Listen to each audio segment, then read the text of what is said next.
Bezrat Hashem, notre étude sera dite aujourd'hui spécialement pour la Refoua Shlema de Dan Yehuda Ben Simcha, qu'Akadosh Baruch Hu lui envoie Refoua Shlema v'yachzir oto l'etano harishon. On a lu dans la Haftara Refaeni ve'erafe, le Gaon de Vina et dit Refaeni, ça veut dire qu'on ne soit plus malade. Ve'erafe, c'est que quelqu'un ait une guérison tellement grande que personne n'aurait pu imaginer qu'il n'a jamais été malade.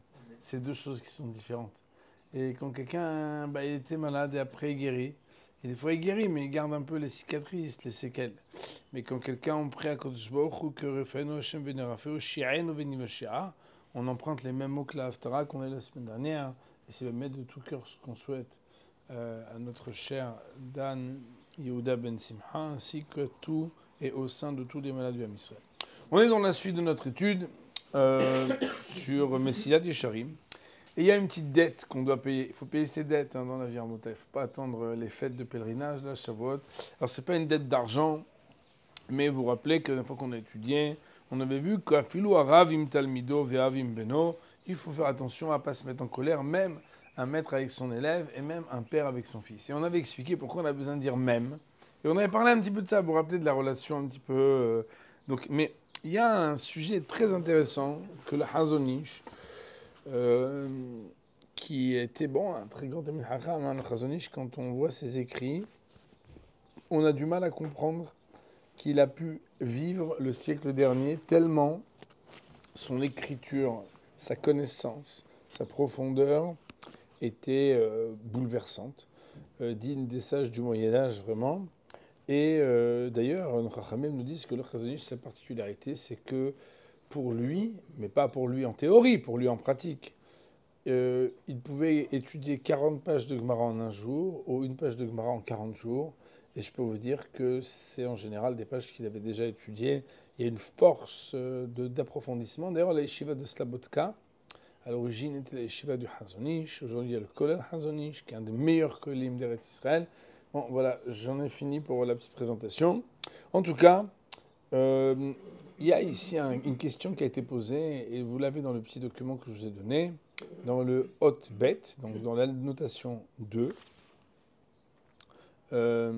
Il est rapporté.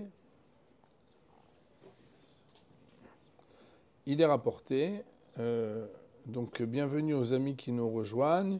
Donc dans la notation Bet, dans le document que je vous ai partagé, Boker Tov et bienvenue. Comme j'ai déjà commencé, alors je vous laisse prendre en cours le train.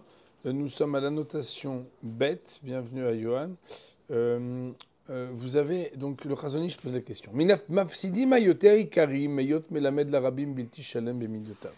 Ce qui peut être, ce qui va le plus abîmer les élèves, c'est-à-dire, vous savez, des fois, vous avez une super école, vous avez un super directeur, vous avez des super copains et tout, et il se passe des problèmes. Des fois, c'est la faute du professeur. Alors quand je dis des fois, c'est parce qu'en général, les parents juifs, je m'excuse de dire ça, parce que je ne sais pas contre juifs, les parents juifs sont tous des directeurs. Une fois, j'étais prof dans un lycée à Montréal, et première réunion de parents d'élèves, c'était 2 semaines après la rentrée, quoi, style réunion de... Je vous explique. C'est pas parce que vous payez l'école que vous êtes les directeurs, et encore moins, vous n'êtes pas non plus mon patron. Donc moi, je connais mon métier, chacun doit regarder sa place. Ce que je veux dire par là, c'est que parfois, il arrive qu'il y a des raisons pour lesquelles les professeurs font des choses qu'ils ne devraient pas faire. Ouais, il faut passer une bouteille à David, là, c'est pour lui, l'eau. Pas que pour lui, c'est dedans. Donc il y a marqué, pourquoi c'est quand quelqu'un il n'a pas des bons traits de caractère.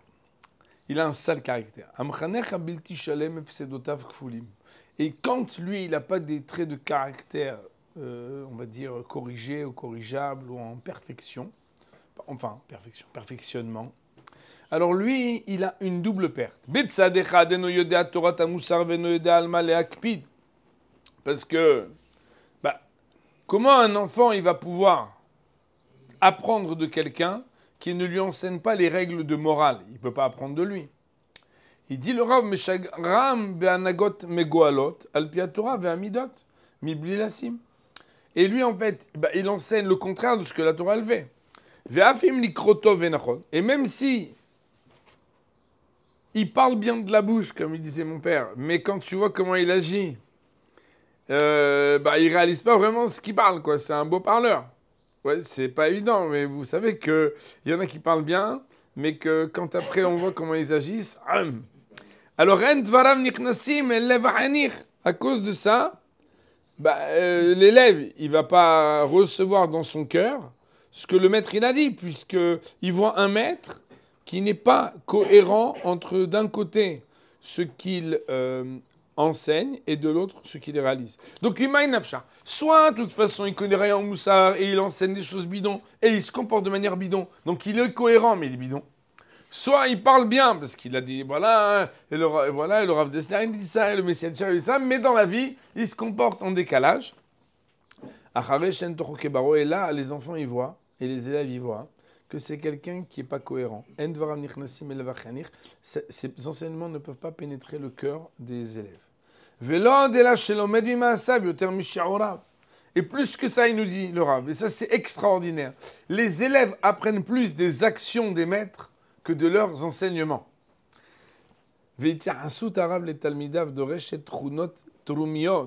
Et normalement, la relation d'un maître avec ses élèves nécessite et exige des qualités exceptionnelles ou mitsui amidot et un perfectionnement des traits de caractère. Et si jamais il y a un gros mot ou une parole grossière ou ouais mais de toute façon toi t'es qu'un nul, qu'est-ce que c'est que ça? Shimon, viens ici, n'importe quoi, vraiment, hein? Tu es vraiment une mauvaise personne. Alors quoi, hein? Zakat rogez à la havel asherasa mitaarev kan ravatov. C'est comme si mélanger le bien et le mal. Parce que si l'élève dit, bon, dans la forme, il m'a éclaté, il n'aurait pas dû. Mais dans le fond, j'ai fait quelque chose qu'il ne fallait pas. Alors quoi, Gomer Belibo, chez notre Hedze, il va se dire, bon ben voilà, je ne vais plus recommencer cette Avera. Qu'est-ce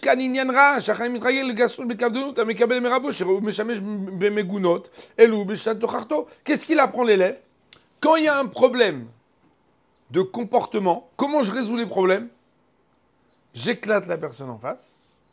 De toute façon, c'est justifié. Il a fait quelque chose qu'il ne fallait pas. Je lui dis un mot de travers, il va se corriger et c'est fini. Donc l'enfant, comme il est éduqué lui-même, est-ce que quand il fait quelque chose de travers, on lui dise des mots durs et que c'est comme ça qu'après il va se corriger. Donc si Bémet il se corrige, il reçoit le package de je me corrige parce que j'ai fait quelque chose de pas bien et voilà comment on m'a appris qu'il faut corriger les personnes envers lesquelles je vais avoir une influence. Et il dit le Ra, Vegadol Shimosha Yotermi Limuda, Atalmid Mihake Tamid Travotav. Et voilà que l'élève, de toute façon, il imite toujours ses maîtres. Ve'alarov, Gamato Chacha, Lekuya. Et la plupart du temps, la Tochacha, le reproche qui est fait, Lekuya, Kshemit Lave Imam Imidot Alotovot. Quand tu veux faire un reproche et une réprimande, si tu le fais aussi avec un petit piquant, en général, tu n'honores pas du tout les lois selon lesquelles on doit faire les tochachot. Pour l'instant, je lis un rabotai, après je vais vous le commenter. Pour l'instant, je fais une lecture traduction, j'ai des choses à vous dire, hein, mais pour l'instant, je voudrais, voilà, parce que c'est un texte que je trouve qui est vraiment fondamental. Moi, je l'ai lu et relu et réappris, et je trouve qu'il est mamash, bon, exceptionnel. Il dit le rabobiyot amechanech, machazik atzmo leish shalem, kalil midot atovot, vechol gnutot, sheose emnasot begava bavus. Et voilà que le professeur, mais il est en paix avec lui-même, lui. Lui, il pense que c'est bien ce qu'il a fait.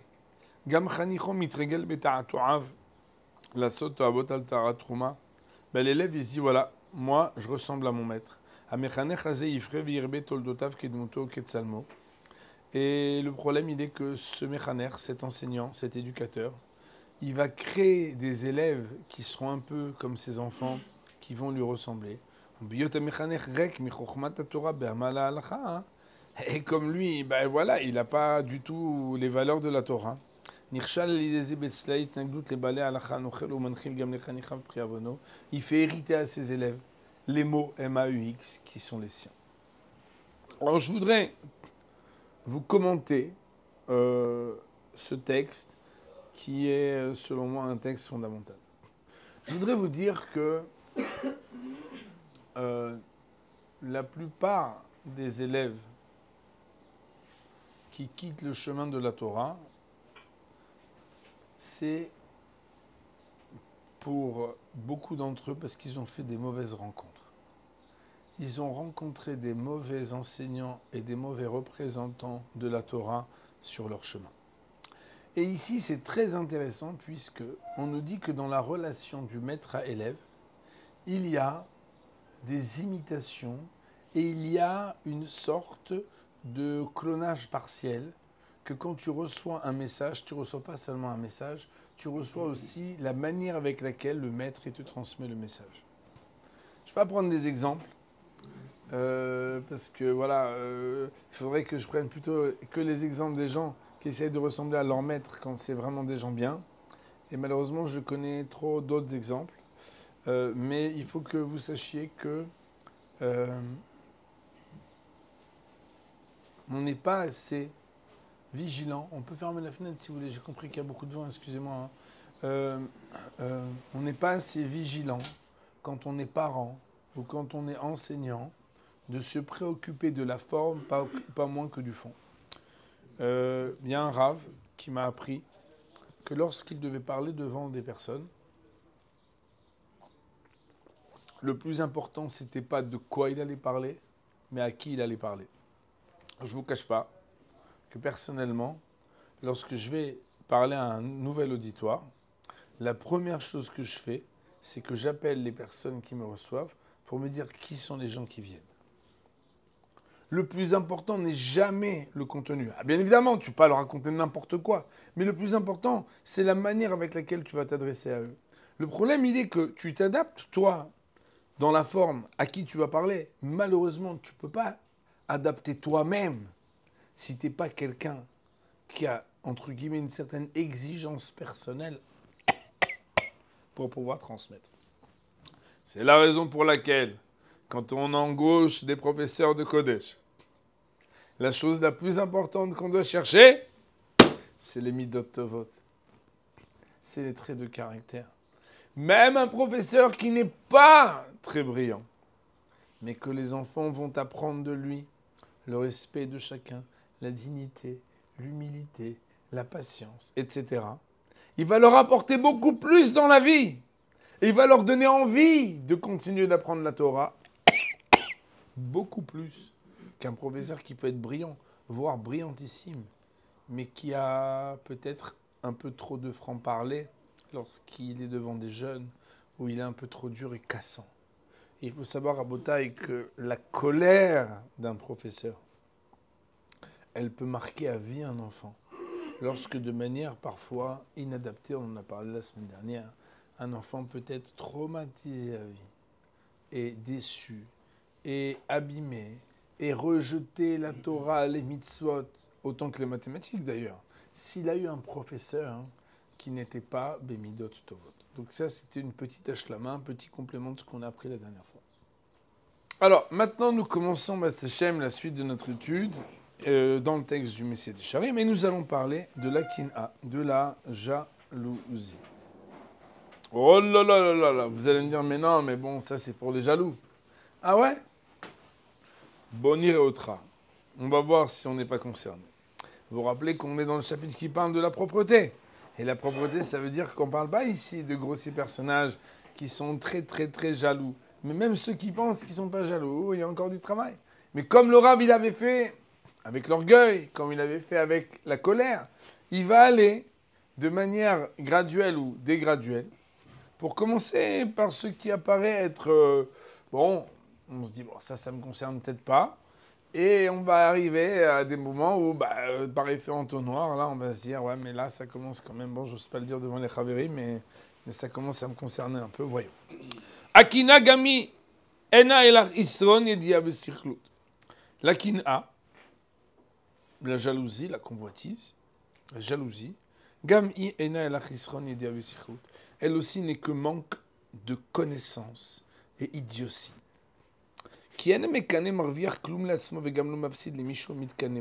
Parce que celui qui jalouse, il ne gagne rien pour lui et il ne fait rien perdre à celui qu'il jalouse. Il se fait que perdre à lui-même. Donc, il ne gagne rien et il ne fait rien perdre à l'autre, mais il se fait perdre à lui-même, chez Zacharti, comme le verset que j'ai ramené plus haut, qui dit ou fauté temit kin'a. Alors je vais regarder comment ils vont me traduire parce que toujours les versets de comment ça s'appelle, les versets de Iov, j'aime pas Chas v'Shalom les écorcher, en même temps que il faut quand même pouvoir les traduire sérieusement. En général, fauté, c'est bien du mot pitouille, qui veut dire, voilà, je vous dis tout de suite le mot ici, comment ils le traduisent, comme ça, je ne vais pas Chas v'Shalom. Donc, c'est la jalousie qui tue le sot. Okay. C'est la jalousie qui tue le sot. Okay. Bon, ça amène maintenant. Donc d'abord, première chose, Rabotaï, ça révèle qu'en général, le jaloux, il aurait voulu faire perdre à celui qui est jaloux ce qu'il a. Mais en fait, ce sentiment de jalousie, non seulement il ne fait pas perdre à celui qui est jalouse, mais le seul qui perd dans l'histoire, c'est le jaloux lui-même. Mais il y en a qui sont tellement idiots que dès qu'il voit que son ami il a un truc bien, il va se sentir mal. Il va se sentir comme ça, fragile. Et il va être inquiet.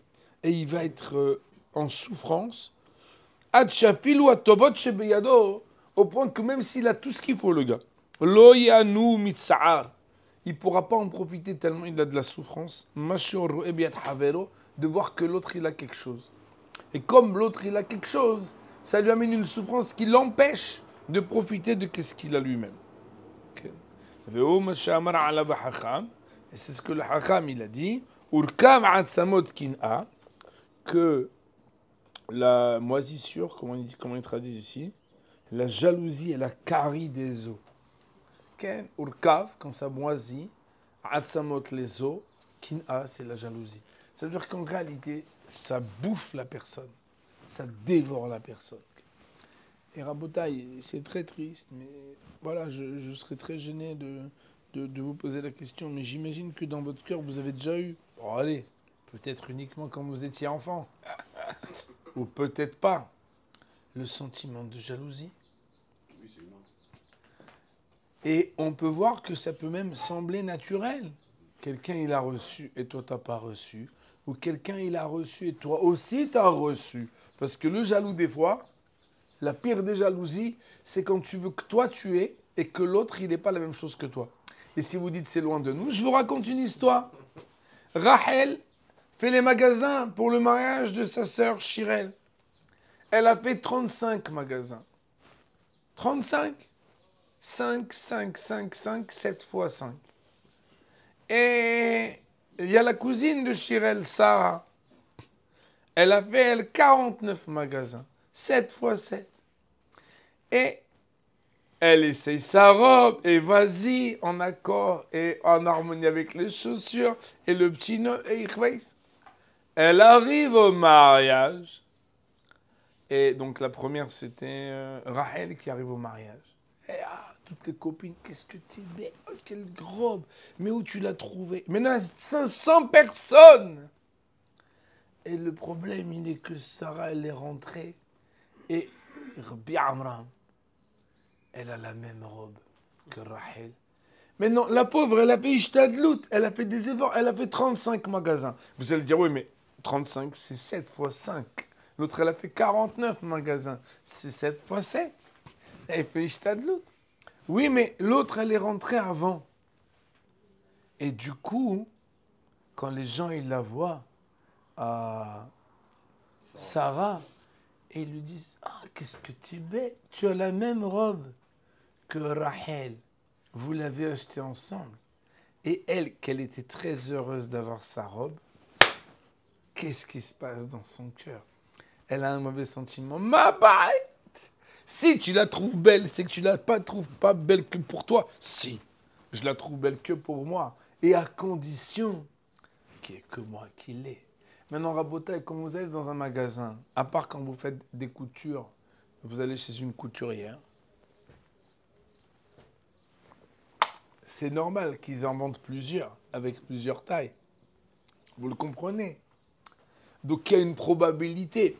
Et vous ne pouvez pas lui dire, attendez, je l'achète, c'est pour tel mariage. Vous en vendez à personne d'autre. Je paye le supplément exclusif. Il n'y a pas, ça n'existe pas, ça, Rabotaï. Vous comprenez? C'est pas possible. Pourquoi je prends l'exemple de Rachel et de Sarah?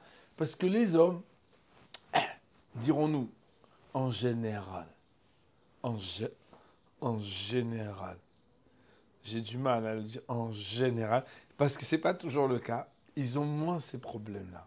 Mais ça peut arriver aussi. Pourquoi? Parce que des fois, quelqu'un, il ne peut même pas apprécier ce qu'il a, tellement il est préoccupé par ce que les autres ils ont. Et hier, on a étudié avec un de nos haverim, là, on a étudié dans le Maharal. Le Maharal, il dit la kin'a, la jalousie, c'est un sentiment.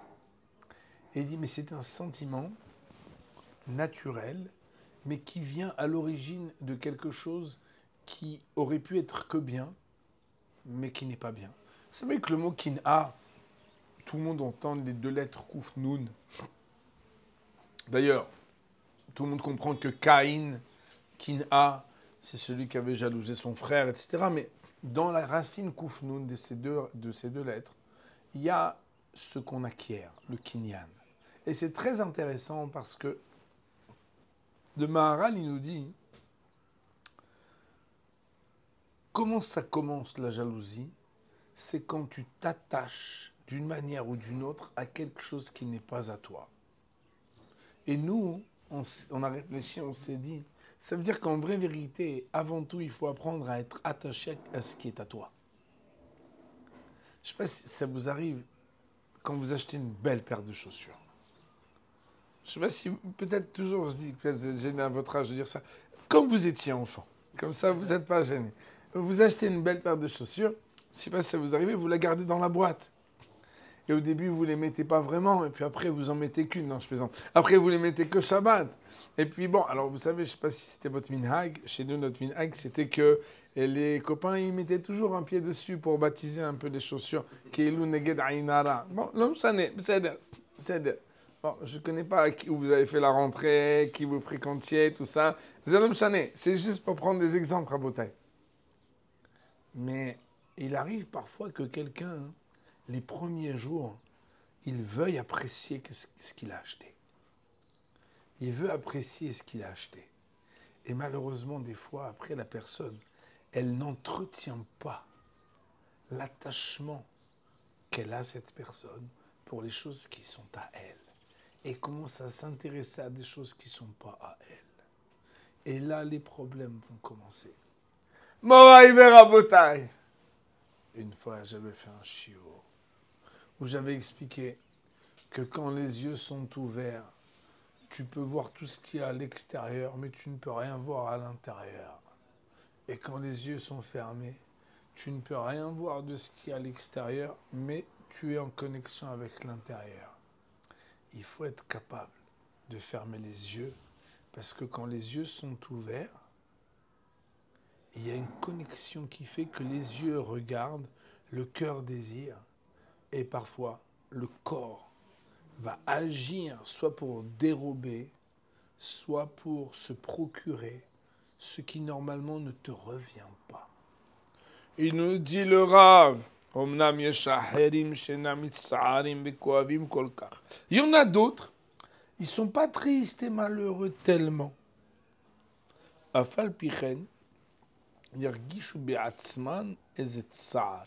Mais ça leur fait quand même quelque chose. Il n'est pas triste et malheureux et tout, mais ça leur fait quand même quelque chose. Ou les fahot, ou au minimum, yitkarer ruham birotam ehad ole zem ala yetera. Mais ça leur fait quand même quelque chose quand leur ami il a été choisi, ou quand leur ami il a été honoré. Je ne peux pas vous dire quand vous étiez enfant dans ce cas-là, parce qu'il n'y avait pas.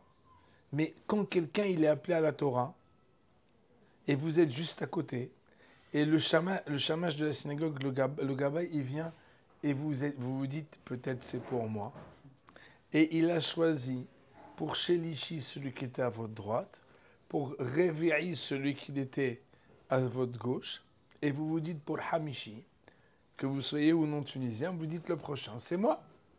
Parce que le Shachen Tov, c'est celui qui est à la gauche et à la droite, des deux qui sont montés. Les deux, ils sont montés, pas toi. Et bizarrement, le Chichi, le Chevi'i, il a encore pris celui qui est à la gauche de celui qui est à la gauche. Et celui qui il t'a pas pris à toi. Et à ce moment-là, tu peux te dire quand même, mais je sais pas, ça me fait quelque chose que eux, ils ont été honorés, eux, ils ont été choisis. Eux, on leur a proposé, et pas moi. Si c'est vrai dans Aliyah la Torah, hein, alors dans le travail et dans d'autres domaines, mais je te raconte pas l'histoire, vous comprenez? Il dit le Rav, Imlo yiye, sauf si celui qui a reçu, mais ohava vayoter devekimlo. Il fait partie des gens qu'il adore du plus profond de son cœur. Kolshken, Immeotam asher en lo avar ba'imo, kolshken im yeger me'eretz acheret. A fortiori, si il ne l'aime pas trop ou s'il l'aime pas du tout. Ça veut dire qu'en réalité, Rabota, ici, on nous apprend quelque chose de très fort. C'est que la mise à l'épreuve de voir si tu aimes quelqu'un, est-ce que tu peux être jaloux de lui ou pas?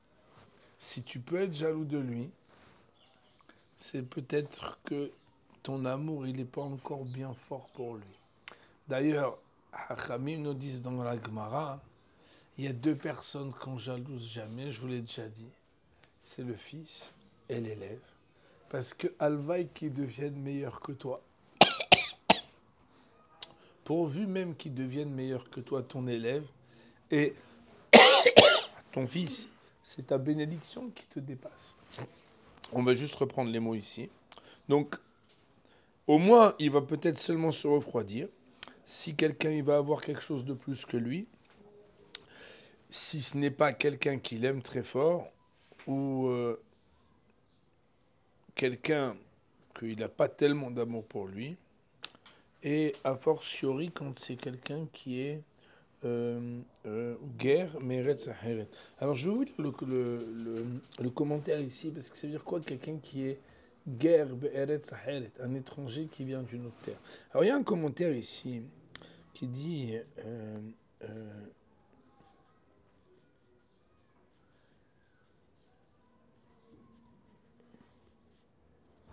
en fait, moi, peut-être que je me trompe, mais je comprends que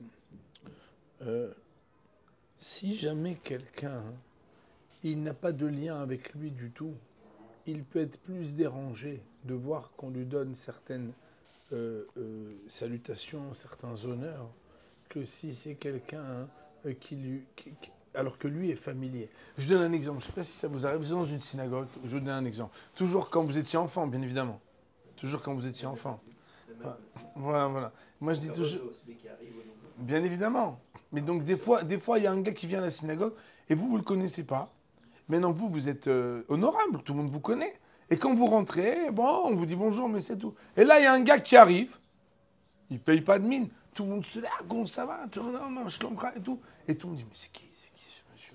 Et vous vous dites, purée, j'aurais bien aimé qu'on m'accueille. Mais Kochi, difficilement, à moi, on m'a donné une place.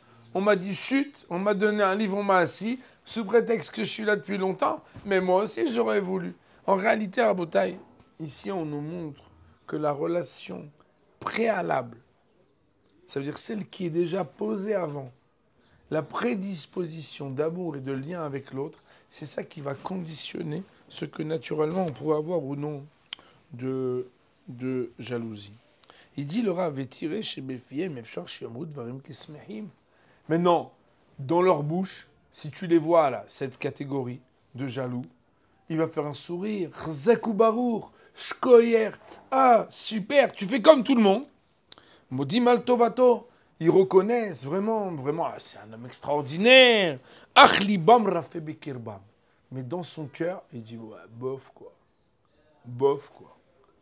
Chazakou Barour, ils lui ont donné la haftara. Bof quoi, moi je la lis mieux. Mais tu dis Chazakou Barour, tout le monde se lève, okay? Vous comprenez? Réou Davar, Yera à la Rov, Berov ne Adam. Et il nous dit, le Rav, si jamais vous pensez qu'on ne fait pas partie de ça, ça arrive à la majorité d'entre nous de penser qu'on est mieux, et de penser qu'on mérite plus, et de penser que lui mérite moins, et que pourtant il a reçu. Qui a falpi chez l'Oyu Ba'alekina Mamash. Le gars, il se dit, mais je suis pas jaloux, je suis honnête, c'est tout. C'est inadapté. Mais non, on ne le dit pas, Hazv Shalom. D'apparence, sourire, mais bien sûr. Mais au fond de son cœur, on se dit, attends, il n'est pas professionnel, il n'est pas droit, il ne sait pas parler, il a mal écrit, ça fait 20 ans que je suis dans le métier. Makara.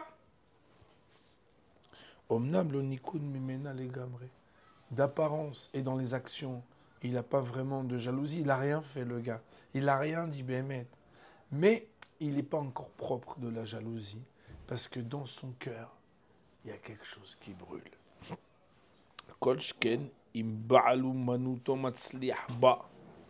Encore pire, si jamais c'est un corps de métier où le gars il est très bon dans son domaine. Que la Gemara elle nous dit, pardon, le Midrash il nous dit, chaque corps de métier, les gens se détestent les uns les autres. Ça veut dire qu'en réalité, la concurrence n'amène pas que de l'amour et de la fraternité et de l'amitié. C'est un collègue. Il n'y a que les Marseillais qui disent collègue pour dire ami. Collègue, dans la Torah, c'est un ennemi. Mais non, ça dépend, c'est dans la même boîte. Et encore. Mais si vous faites le même métier, Shema, là où lui il brille, il m'enlève du soleil. Mais pas du tout. Si, il a pris le soleil pour lui. Moi, je suis meilleur. Moi, tu blagues ou quoi? Rabotai, je suis très triste de dire qu'un bon commercial, il doit connaître les produits des concurrents pour pouvoir expliquer la singularité du projet et du produit. Il nous dit le Rav, quand il y a une concurrence, c'est qu'il y en a un qui est meilleur que lui. Why.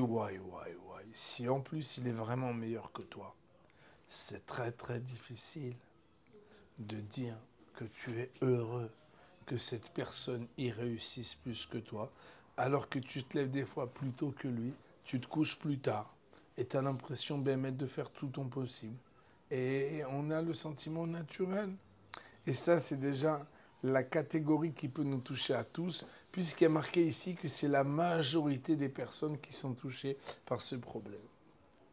Alors, je pense qu'il y a un thème qui est très fort, qui est ramené dans Rav Dessler, et qui est que dans la vie, il y a ce qu'on appelle le Mazal Elyon.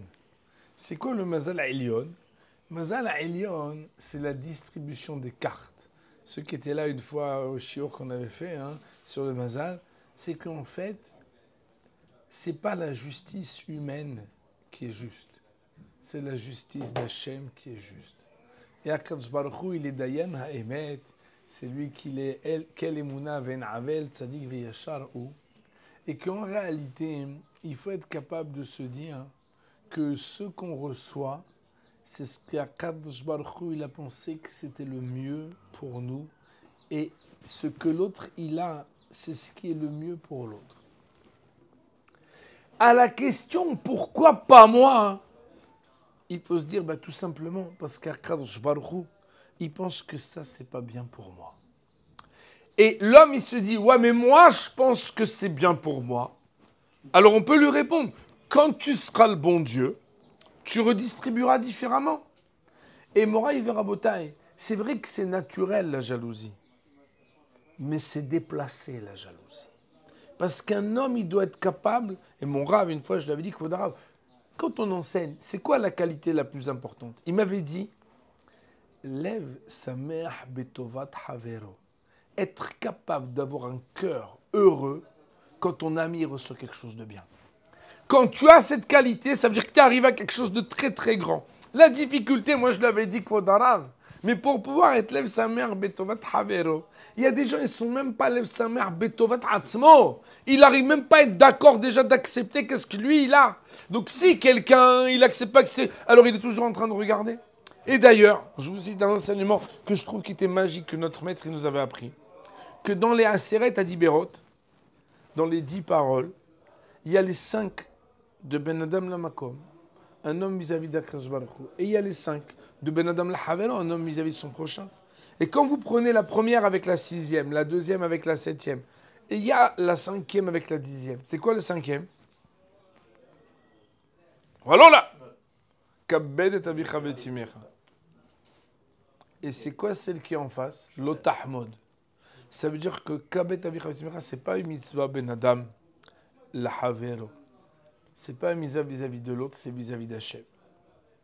Quand les enfants ils sont adolescents et que moi des fois il y a des moments d'adolescence comme tout le monde, et je lui dis tu dois me respecter, c'est pas moi qui te le demande, c'est lui qui te le demande. Si je te conviens pas, c'est lui qui a choisi que je sois ton père, tu dois accepter de me respecter. C'est lui qui l'a choisi pour toi. Kabed et avicha. Et il y a marqué en face que quoi? L'otahmod, ne pas convoiter. Il disait le Rav, si quelqu'un il a des problèmes avec ses origines, il est toujours en train de convoiter et de regarder qu'est-ce qu'il y a chez l'autre. Mais quand quelqu'un il est en paix avec ce qu'il est, avec ses origines, il n'a pas besoin de regarder chez les autres. Je ne veux pas rentrer dans des digressions psychanalytiques, parce que même si j'en connais un petit morceau, ce n'est pas mon objet dans ce Beth Midrash de vous enseigner la psychanalyse. Mais les plus grands problèmes que les gens ils ont dans leur existence, c'est le problème qu'ils ont dans la perception qu'ils ont d'eux-mêmes et dans la relation qu'ils ont avec leurs parents et avec leur foyer. Et quand quelqu'un il est en paix avec ce qu'il a et avec ce qu'il est, il est en paix avec tout le monde. Et quand quelqu'un il voit qu'il n'est pas en paix avec les autres, au lieu de se dire mais qu'est-ce qu'il a celui-là et celui-là, demande-toi si c'est pas parce que toi tu as un problème à l'intérieur. Parce que si tu es tellement bien dans ta peau, pourquoi alors tu as des problèmes avec les gens? Et la difficulté, mon rêve Rabotai, c'est qu'on a du mal à se le dire. Mais un homme, il a du mal à accepter et à apprécier que ce qu'Akadosh Baruch Hu, il envoie pour lui. Et il lui envoie le mieux qu'il peut lui envoyer pour lui. Ça veut dire, mon rêve Rabotai, que le contraire de la kina, de la jalousie, c'est le bitachon. C'est quoi le bitachon? C'est pas juste la confiance, c'est la sérénité. Que tu es certain que si ce business ne sort pas et que c'est ton concurrent qui l'a pris, c'est qu'il n'y a rien de mieux pour toi que d'avoir raté cette affaire. Maintenant, vous dites, ah, c'est facile à dire, il faut que je te donne les détails. Non, c'est pas moi qui le dis. La Torah, elle te le dit. C'est que quand quelque chose il arrive, on doit être conscient qu'on n'a pas à être jaloux. Et c'est très difficile parce qu'en période d'élection, Moraïv Rabotai, en période de promotion, en période de toutes sortes de choses, on est confronté à nos penchants. Et c'est difficile. En période de Shidduchim, vos enfants ils commencent à rencontrer des gens et vous dites « Ouais, pourquoi on n'a pas proposé, pourquoi on n'a pas accepté, et pourquoi celui, pourquoi ce... » Moraïv Rabotai, Akadosh Baruch Hu, il envoie à chaque personne, écoutez bien, exactement sur mesure ce que lui, il a décidé qu'il est bien pour lui, pour se développer et pour faire ce qu'il doit faire dans ce monde. On va dire pour aujourd'hui, Baruch Nili Olam, Amen ve Amen.